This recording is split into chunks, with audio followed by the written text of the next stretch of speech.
शेरमारी कर दी, कैसे पीडीए के साथ आगे बढ़ेंगे? बड़ा यहाँ पर काट जवाब है आपके पास। देखिए शमसी भाई ने मतलब बहुत एक अच्छी बात मुझे लगी।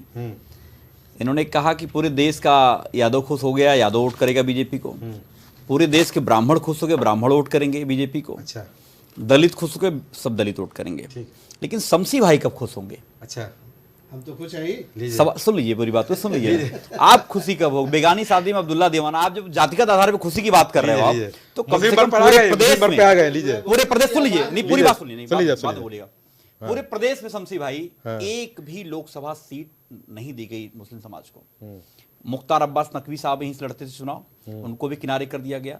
दूसरे शाहनवाज हुसैन साहब थे, उनको भी किनारे कर दिया गया। यानी आप ये मानते हो कि जातिगत आधार पे अगर उनको पद नहीं मिलेगा तो लोग मुस्लिम समाज खुश नहीं होगा? इसका मतलब आप ये मानते हो कि मुसलमान नाराज हो जाएगा? अच्छा, ठीक है। पहली चीज मैं आपका जवाब दिया। दूसरी बात ये है, मैं आता हूं जो आपने कहा कि जो यादव और ये, आपको मैं याद दिलाता हूं, भारतीय जनता पार्टी ने 2004-05 में बाबूलाल गौर को ही मुख्यमंत्री बनाई थी। अच्छा। तब भी यादव कार्ड, बड़ी बड़ी डिबेट्स, बहुत बड़े बड़े सारी बातें हुई थी, बड़े बड़े। क्या हुआ बाबूलाल गौर के बारे में जानते हैं शमसी भाई आप? जी। पता है आपको क्या हुआ उनका?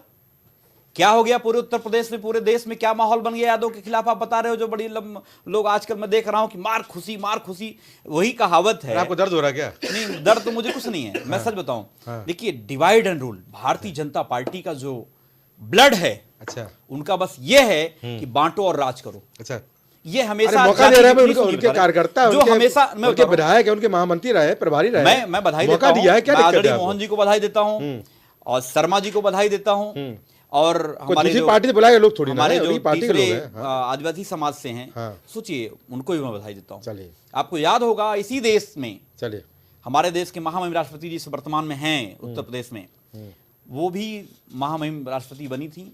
उसके बाद उनको जो लोकतंत्र का सबसे बड़ा मंदिर होता है, जो सबसे बड़ा अगर कह सकते हैं कोई देवता अगर होता है संसद भवन का, तो द्रौपदी मुर्मू जी थी।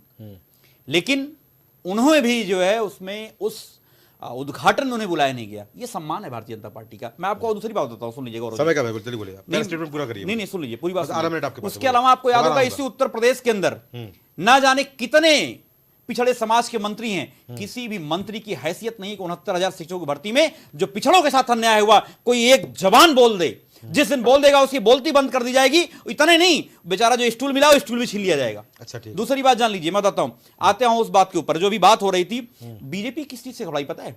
बीजेपी जो है, बीजेपी का सबसे बड़ा दुश्मन कौन है? घबरा जीती जा रही है, घबराने दीजिए।